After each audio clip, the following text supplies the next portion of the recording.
सोला हाम्रो जिन्दगी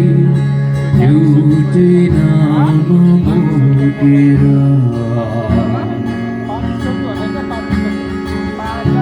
बुढेसकालमा आँसुले चौरिएका हाम्रा अनुहारका रेखाले हाम्रै काव्य कोरेर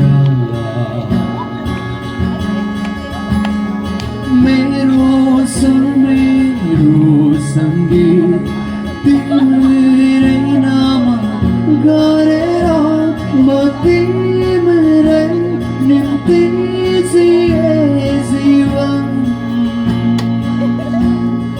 तिम्रो अस्तित्वले नै मेरो